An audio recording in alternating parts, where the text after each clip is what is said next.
Nuevamente estamos aquí, listos a comenzar una nueva sesión. Estamos tratando sobre la formación del carácter en el ser humano y entendemos claramente que la formación del carácter comienza desde la niñez. Vamos a pedir la dirección de nuestro Creador en este momento. Padre Santo que estás en los cielos, Señor, pedimos que tú nos des sabiduría al investigar, al entender el tan grande y delicado trabajo que es la formación del carácter. Quédate con nosotros en este momento, en el nombre de Jesús. Amén. La clase pasada vimos la importancia del hogar en la formación del carácter. El niño llega a un hogar, o debería llegar a un hogar. Y es allí que tanto la madre como el padre, y ya vimos que cada uno de ellos tiene un rol importante, cada uno de ellos trabajan en equipo para tratar de formar el carácter del niño. El niño ya viene con su temperamento heredado de los padres y tal vez de algunos otros antepasados, y ese temperamento hay que irlo formando, porque decir que hay un buen temperamento, mal temperamento, no podríamos decir, pero sí hay temperamentos fuertes, difíciles, y temperamentos dóciles o fáciles. Pero ambos tienen sus desafíos. Bueno, vimos que el niño pasa por la etapa de la lactancia, pasa por la etapa de la infancia, pasa por la etapa del preescolar, escolar, y llegamos a la adolescencia. Eso es lo que vimos en las clases pasadas, y la importancia del hogar en todas estas etapas.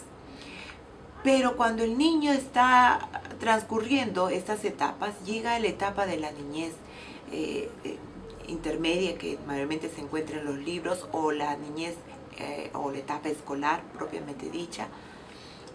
Y el niño comparte su vida ya no solo en el hogar, sino también va a la escuela. Y es aquí que el padre debe ser muy sabio para escoger la mejor escuela, porque hoy vamos a ver que la escuela, el colegio y posteriormente la universidad son de gran influencia sobre los niños. Mi esposo y yo tuvimos la oportunidad de ir al extranjero para hacer nuestros estudios de posgrado. Por supuesto, elegimos una universidad adventista para hacer nuestros estudios. Cuando llegamos a esta universidad, nos dimos cuenta que en los departamentos de estudiantes que nosotros vivíamos, llegaba el ómnibus de la escuela pública, o sea, la escuela gratuita, y se llevaba a una gran cantidad de alumnos. Los padres, al igual que nosotros, estudiaban en la universidad adventista, pero los niños estaban estudiando en la escuela pública. Conversando con algunos padres, nos preguntamos, nosotros venimos desde el Perú haciendo un tremendo esfuerzo para estar aquí estudiando en una universidad que nosotros creemos que es una de las mejores universidades para el posgrado en el área que nosotros estábamos buscando y que tiene valores cristianos y adventistas. ¿Y nuestros hijos van a ir a la escuela pública? Y algunos de los padres decían, sí, lo que pasa es que, bueno, esta universidad es muy cara, entonces ya no da para que nuestros hijos estudien acá. Sacrificamos a veces a nuestros hijos por algún beneficio propio, pero a veces nos olvidamos que ellos son los que más deberían tener cuidado o a quienes más deberíamos cuidar. Influencia de la escuela y sobre todo influencia de la educación cristiana. ¿Qué responsabilidad tiene la escuela en el desarrollo moral del carácter?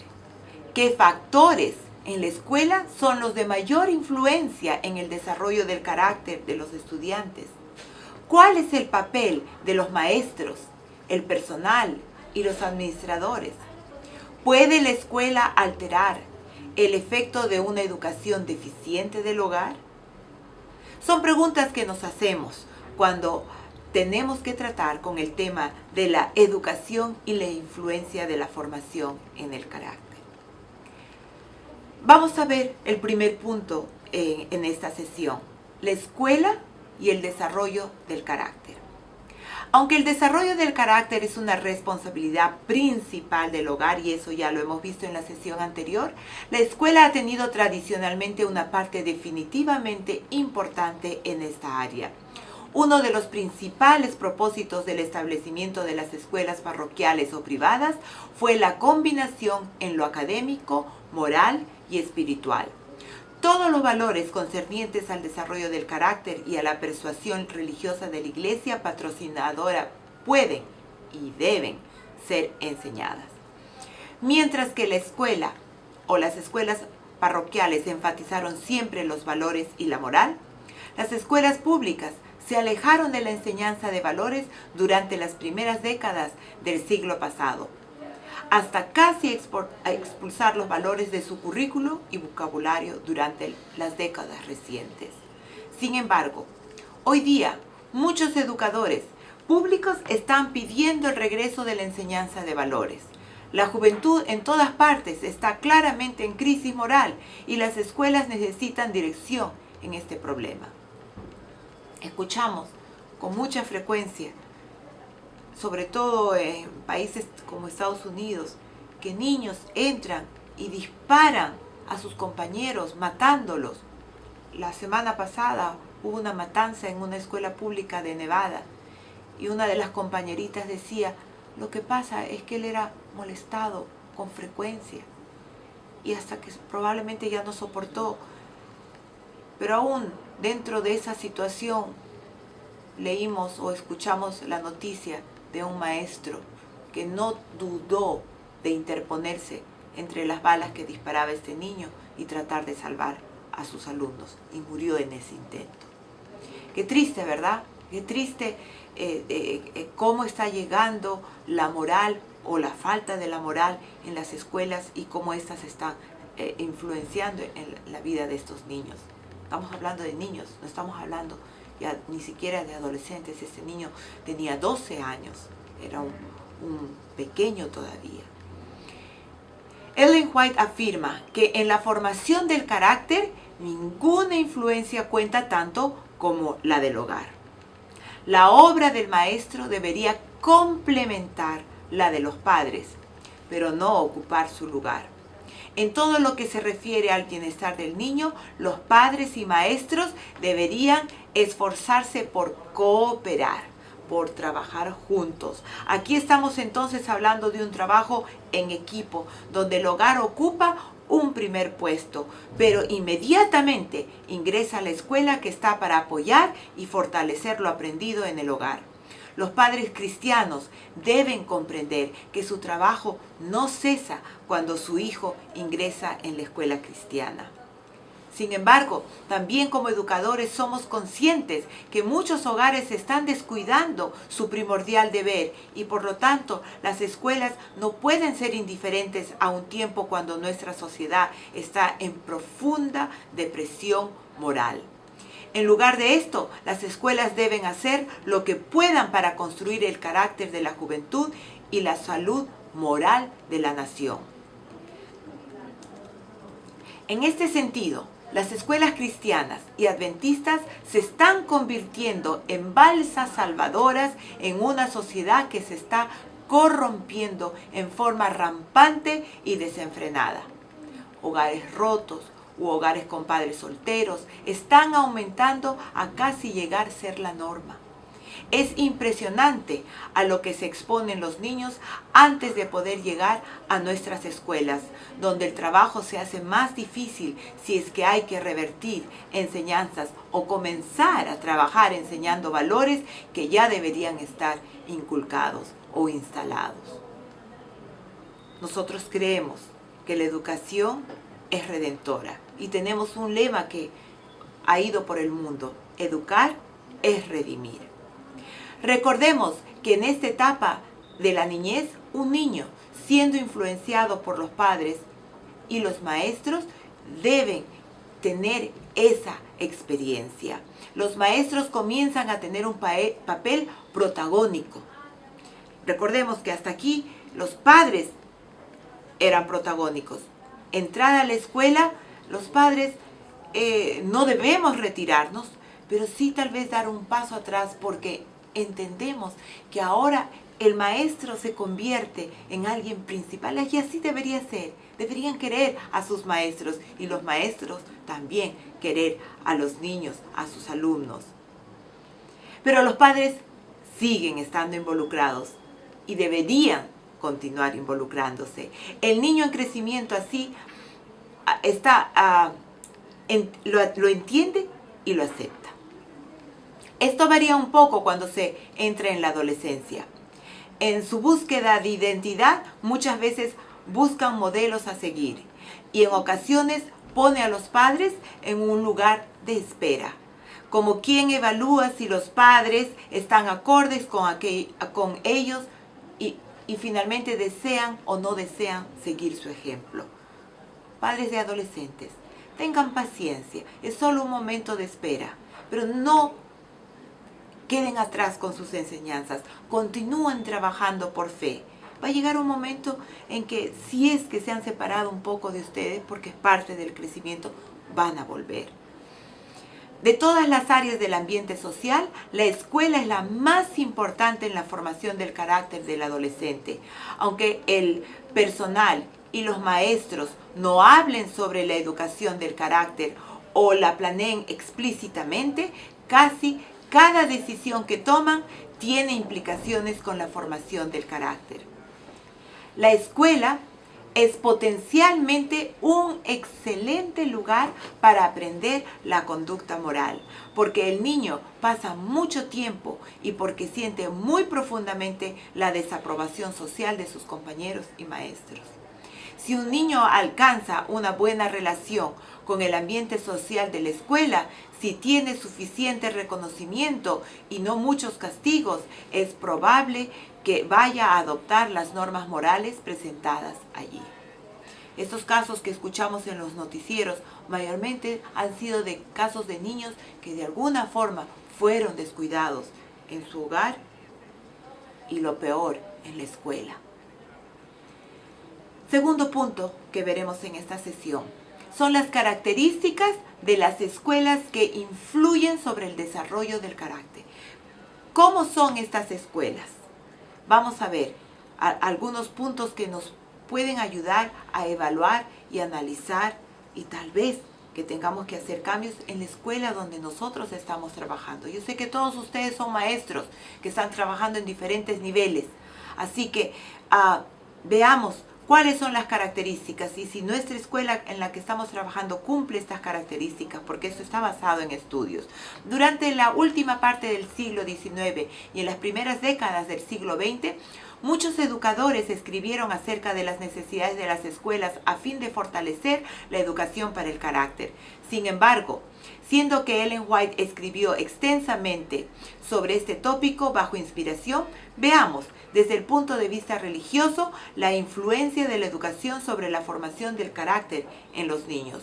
Sus escritos podrían resumirse de la siguiente manera. La educación escolarizada provee buenos modelos para los estudiantes. ¿Y quiénes son esos modelos? A veces pensamos que solo son los maestros, pero es desde el director, desde la secretaria, el regente, el personal que nos ayuda con la limpieza. Son buenos modelos para los estudiantes. Provee oportunidades de pensar. Hoy en día estamos hablando, ayer estuve en un entrenamiento y se habla mucho sobre el pensamiento crítico. Elena de Juárez ya lo dijo. Este tipo de escuelas proveen oportunidades para pensar y aplicar, ponerlo en la práctica, las cuestiones morales. Otro punto, otra característica. La educación escolarizada provee oportunidades para servir a otros. Eso es algo muy, muy nuestro, muy como personas cristianas, el servicio. Otra característica, motiva la responsabilidad de los estudiantes por sus propias acciones en influencia sobre otros. ¿Escuchan con frecuencia? Vamos a reunirnos a las 6 de la tarde. ¿Hora peruana u hora americana? ¿Qué pasa con nosotros? ¿Por qué estamos dudando sobre nuestra responsabilidad y creando valores a veces que confunden a los alumnos? Otra característica, mantiene la ley de Dios, los 10 mandamientos, la palabra de Dios o los valores aceptados, enseñando con el ejemplo. Administra la disciplina con amor, firmeza y consistencia. La consistencia es muy importante en la educación y la formación del carácter. Permite a los estudiantes tener voz en determinar el currículo y las reglas. Oye lo que los alumnos también piden, dicen, y no simplemente en una forma arbitraria, da reglas sin tomar en cuenta lo que los chicos también piensan. Les enseñamos a pensar, pero muchas veces les callamos la voz. Trata a los estudiantes como personas, no como cosas. La enseñanza individualizada, teniendo en cuenta que la salvación es en forma individual. Muy bien, esas son características que Elena de White rescata y que dice que así deberían ser nuestras escuelas cristianas. Como resultado de su estudio sobre el carácter y la personalidad del adolescente, Harvey, Hertz y Tava concluyeron que las escuelas que eran efectivas en el desarrollo del carácter tenían las siguientes características. Ahora vamos a ver características de acuerdo a otros estudiosos. Número 1. Proveen a todos los estudiantes las oportunidades de hacer algo satisfactorio, ¿verdad? Le da éxito. Entonces, miran el talento de sus alumnos y lo ven en forma personal y les dan oportunidades de tener éxito. Recordando que Dios no nos ha hecho con un solo molde a todos igual, como robots. Somos personas que tenemos nuestra individualidad. Muy bien. Número 2. Entrenan a los estudiantes para analizar los problemas morales y aplicar los principios morales a una amplia gama de situaciones. ¿Problema? ¿Cuáles creen que es la solución? ¿Cometiste un error? ¿Cuál crees que es la disciplina que deberías tener? Involucrar. Proveen muchas oportunidades de expresión propia y de autoexamen. Utilizan la oportunidad de documentar las cuestiones morales en la literatura, estudios sociales, biografía e historia. A veces tenemos temor de escuchar y ver que los alumnos también pueden evaluar. Y ahí es donde va que también pueden evaluar al maestro. Esto nos ayuda a mejorar. Número 5. Proveen consejería y asistencia adecuada a los jóvenes para pensar en sus valores y decisiones. Número 6. Los maestros son un ejemplo en los valores morales. Ya lo dijo Elena de White. Número 7. Los maestros buscan y trabajan para aquellos estudiantes que necesitan ayuda especial en esta área. Otro investigador y educador, Lemming, revisó el impacto de la escuela en el desarrollo del adolescente y concluyó que 1.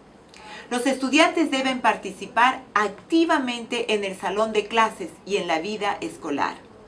Cuando se les niega esta participación, los alumnos de 5º grado de primaria al 2º año de secundaria se vuelven de actitud retraída y con valores y conductas indeseables.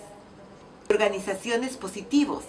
Estos factores están claramente relacionados con las tasas de violencia y crimen.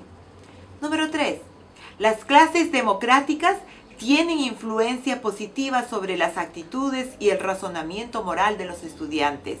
Los estudiantes de este tipo de salones ayudan a desarrollar democráticamente las normas y están dispuestos a obedecerlas. Eso es sumamente importante, deberíamos subrayar esto.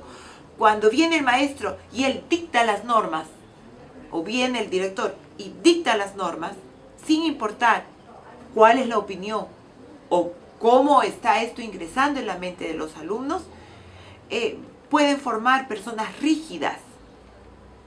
Pero cuando permiten el pensamiento crítico, permiten la participación, ellos se comprometen. Y sabemos muy bien por estudios que el adolescente es muy pegado a la ley, es muy justiciero. Y sobre todo si él está involucrado, la va a cumplir. Pero muchas veces cometemos el error de dictar y no involucrar.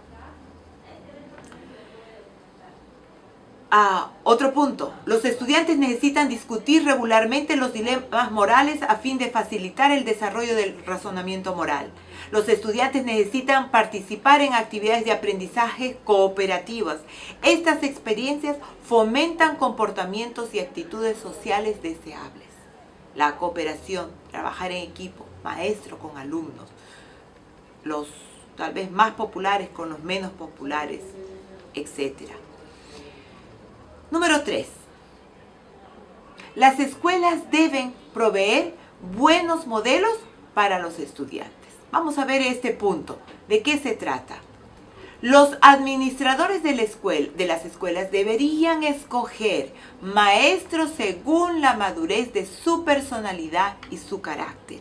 Necesitamos un profesor de primer grado. Ponemos un aviso. Viene un profesor y sin mucho examen o entrevista, le damos el trabajo. Tengamos cuidado. Estamos trabajando con vidas. Tengamos mucho cuidado. Sobre todo, pido a los administradores y directores de colegios, tengan cuidado a quienes les dan, a quienes entregan ese trabajo tan delicado como es la educación. Los mismos deben ser para los directores de jóvenes, porque su propia naturaleza tendrá más influencia sobre la juventud que cualquier otra cosa.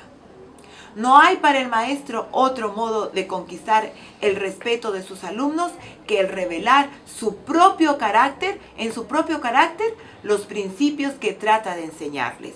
Únicamente al hacerlo, mientras se relaciona diariamente con ellos, puede ejercer una influencia benéfica y permanente sobre ellos. A los jóvenes no les gusta la hipocresía. Y los jóvenes fácilmente, los adolescentes fácilmente sienten cuando hay una duplicidad de estándar. Lo que yo digo y lo que yo vivo. Número 4 en nuestra sesión de hoy. Cuarto aspecto que vamos a ver en la sesión de hoy. Las escuelas deben proveer oportunidades para pensar y estudiar aspectos morales y practicar la toma de decisiones morales. Tenemos que preparar a nuestros jóvenes a que puedan decidir. No siempre van a tener a un adulto a su lado. Hay veces en que se va a encontrar solo y tiene que saber tomar decisiones. Cada ser humano creado a la imagen de Dios está dotado de una facultad semejante a la del Creador, la individualidad, la facultad de pensar y hacer. Los hombres en quienes se desarrolla esta facultad son los que llevan responsabilidades, los que dirigen empresas, los que influyen sobre el carácter. La obra de la verdadera educación consiste en desarrollar esta facultad, en educar a los jóvenes para que sean pensadores y no meros reflectores de los pensamientos de otros hombres.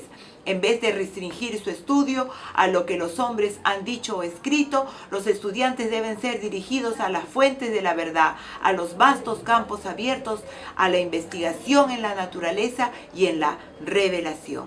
Contemplen las grandes realidades del deber, del destino, y la mente se expanderá y robustecerá.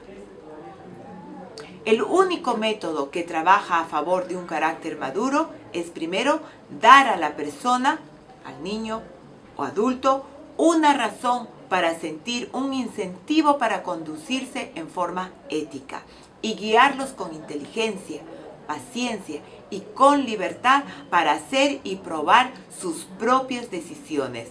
De esta manera trabaja. Ningún otro método para criar al niño o reformarlo funciona mejor.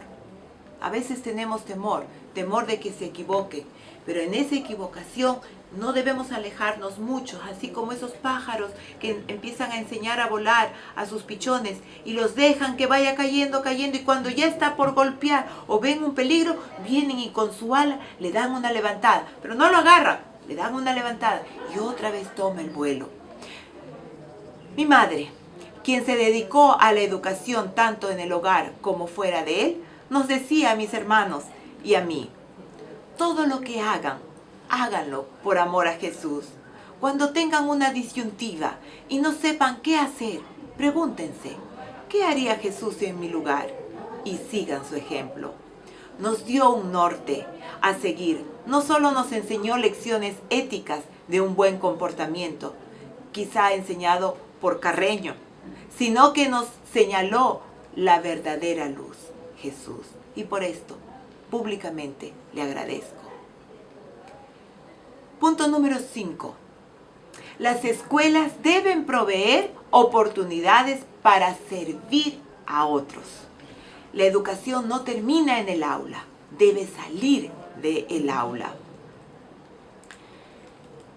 Los que no aceptan el privilegio de la comunión con Cristo en el servicio rechazan la única educación que podría capacitarlos para participar con Él de la gloria. Rechazan la preparación que en esta vida da fuerza y nobleza de carácter. Recuerden que Cristo vino para servir y no ser servido, y eso lo demostró en cada momento de su vida mientras que estuvo aquí. Las metas de la vida de muchos jóvenes han sido cambiadas como resultado de la participación de proyectos de servicio. El servicio misionero de los estudiantes, el proyecto Caleb y las proyecciones sociales en las clases, tales como las campañas de Navidad, etcétera, dirigidas por su escuela o colegio, son ejemplos de proyectos en los cuales los jóvenes pueden aprender cómo viven las personas y algunas veces cambiar por completo su perspectiva de la vida. Ayer estaba asistiendo a un entrenamiento no adventista y hablaban del servicio como una oportunidad para poner en práctica lo aprendido. Pero nosotros no hablamos de un mero servicio, sino un servicio que cambia vidas, cambia la vida de a quien se le sirve y también cambia la vida de quien sirvió. Muy bien, vamos a ver otro punto. Número 6.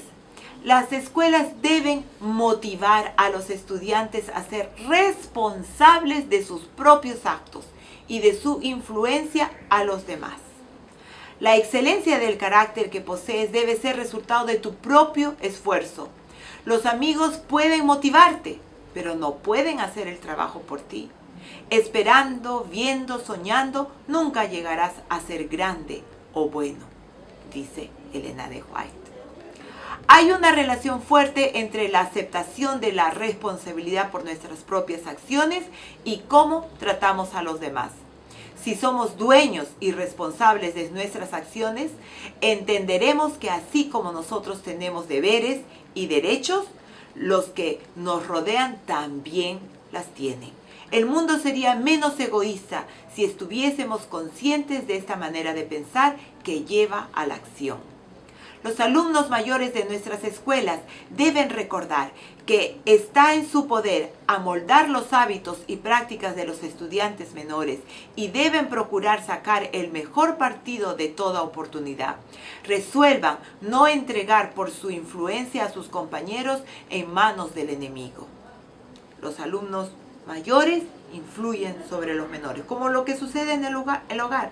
Dice Elena White, trabaja duro con el hijo mayor y vas a ver que los demás seguirán su ejemplo. Esto mismo se aplica para las escuelas.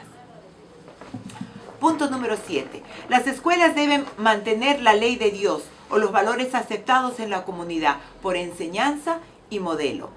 En la Reviewing Herald, volumen 84, encontramos la siguiente declaración de Ellen White, que dice: una obra especial debe hacerse a favor del establecimiento de una escuela en esta ciudad, en la que las personas pueden educarse siguiendo la línea del cristianismo. En nuestras escuelas establecidas en esta ciudad, la palabra de Dios será exaltada como libro de estudio y la ley de Dios debe ser honrada y obedecida. La disciplina de nuestras escuelas debe ser de más alto grado.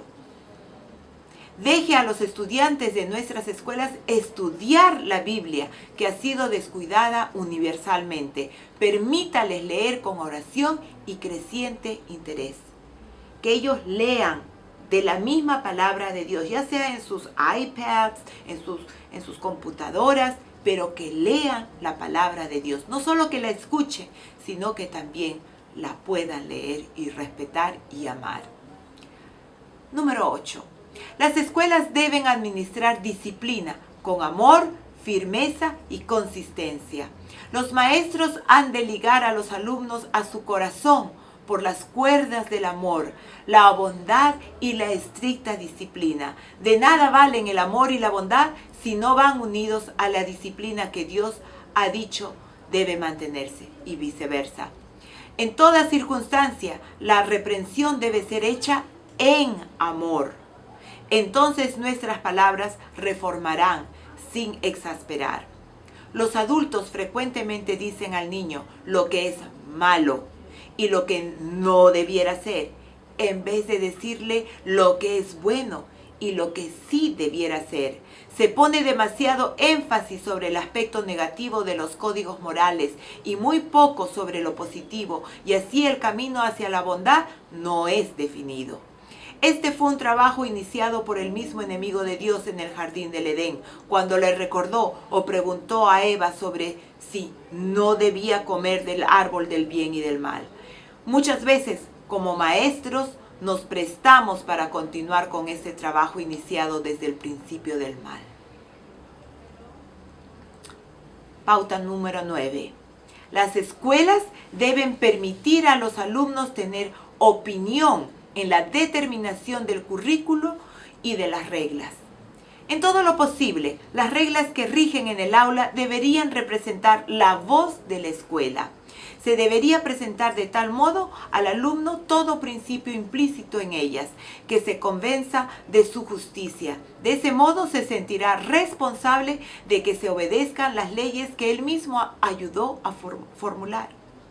Como maestros cristianos debemos ejercer más fe en los resultados de nuestras enseñanzas que están basadas en la palabra de Dios. Y observando la madurez moral de nuestros alumnos, deberíamos permitirles que participen en la elaboración de nuestras normas y reglamentos internos.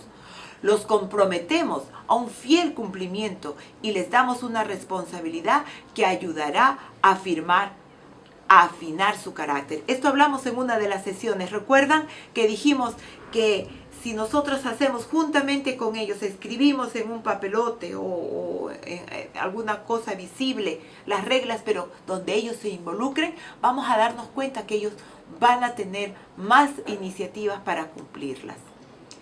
Pauta número 10. Las escuelas deben tratar a cada alumno con respeto y cariño. Los niños son personas, no cosas, no muebles. Hace falta, especialmente para los niños, maestros que sean apacibles y bondadosos y que manifiesten tolerancia y amor hacia los que más lo necesitan. Jesús amaba a los niños, siempre los trataba con bondad y respeto, y los maestros han de seguir su ejemplo. La regla de oro debe ser especialmente cumplida por el maestro, y las consecuencias tarde o temprano vendrán. Trata a otros, como dice la regla de oro, trata a otros como quisieras tú ser tratado. Una regla simple, práctica y que tiene grandes dividendos. Pauta número 11. Las escuelas deben motivar el aprendizaje en equipo. Dios trabaja en equipo, Dios el Padre, Dios el Hijo y Dios el Espíritu Santo, juntos trabajando para la salvación de esta raza caída. Por lo tanto, este patrón de equipo debemos aplicarlo en todo, sobre todo en la educación. No somos seres aislados que vivimos como ermitaños, sino que somos influenciados e influimos a otros constantemente. Nadie vive para sí, dice Pablo en Romanos 14:7. Hemos sido creados a imagen y semejanza de Dios, que trabaja en unidad dentro de la Trinidad. Estudiantes, cooperen con sus maestros. Si tienen algún compañero que se ha quedado rezagado, estudien con él. Eso les ayudará a aprovechar. Ayudando a sus compañeros, ayudarán a sus maestros. Pauta número 12. Influencias del hogar y la escuela sobre los niños. ¿Puede la escuela alterar los efectos de un entrenamiento deficiente? Esto se ve como una posibilidad. Todos conocemos ejemplos de hijos de ambientes familiares pobres, quienes a través de la escuela dan grandes pasos en el desarrollo del carácter y por último alcanzan una vida útil. Sin embargo, es difícil para la escuela trabajar sola en el desarrollo del carácter. Cambios significativos en la vida de un niño o un adolescente son usualmente el resultado de una relación personal muy cercana entre el maestro, con un carácter maduro, y su pupilo. Esta es una tarea ardua. Solo la intervención divina puede asegurar un cambio sólido. Si los padres están tan absortos en los negocios y placeres de esta vida que descuidan la disciplina apropiada de sus hijos, la obra del maestro no solamente se hace muy dura y penosa, sino que a menudo es completamente infructuosa. Deben mirar con compasión a aquellos que han sido mal enseñados en la infancia y tratar de remediar defectos que, si se conservan, perjudicarán grandemente el carácter. No puede hacer esta obra quien no haya aprendido primero en la escuela de Cristo la debida manera de enseñar. Es posible rescatar a niños muy mal desarrollados, pero requiere un tratamiento extensivo, personalizado, intensivo y largo. Es la verdad que un adulto que tiene la esperanza de ayudar a un niño con carácter sin madurez puede hacerlo únicamente si asume la función de seguridad y de crianza ordinariamente hecha por los padres. Hacer esto efectivamente requiere sabiduría y madurez personal, fuera del ordinario, y a veces paciencia casi superhumana. También requiere un fuerte cariño hacia el niño, pero no de un tipo sentimental. En breve, en la enseñanza del carácter, así como en la enseñanza intelectual, nadie puede enseñar lo que no sabe él mismo. En la educación del carácter, esto incluye mucho más que solamente el conocimiento intelectual. Requiere que la maestra del carácter posea personalmente madurez y sentimientos, actitudes y conducta ética, o no se puede esperar el éxito. Una maestra joven llegó a una pequeña ciudad para ser la maestra del 6º grado de primaria de una escuela que pertenecía a la iglesia central de esa misma ciudad. La maestra, siendo que era su primera escuela, luego de su graduación, venía con mucho entusiasmo, planes e ideas para hacer el mejor trabajo de su vida.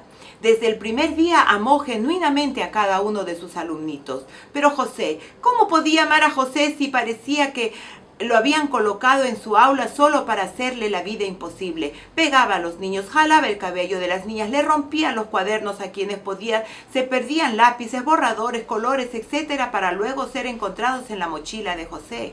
Una mañana apareció con el brazo enyesado y la maestra pensó para sí, por lo menos esto lo tendrá quieto por un tiempo. Pero para su espanto, con yeso y todo, siguió pegando a los niños. ¿Qué hacer? La maestra, joven, además de ser joven y hermosa, era de un corazón noble y bueno. ¿Puedo seguir? Pero parecía que su cristianismo está siendo puesto a prueba. Cuando ya parecía que todos sus intentos de amar genuinamente a José se le estaban acabando, se le ocurrió una idea. Iría a visitar a José a su casa. Su padre o madre jamás habían venido a ninguna de sus citas y a José pareciera no importar la ausencia de sus padres.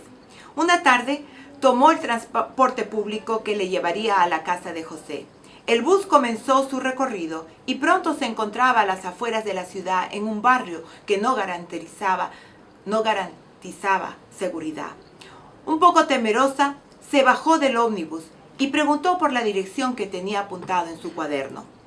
Con poca amabilidad las personas le dieron dirección y sin mucho problema llegó frente a la casa de José.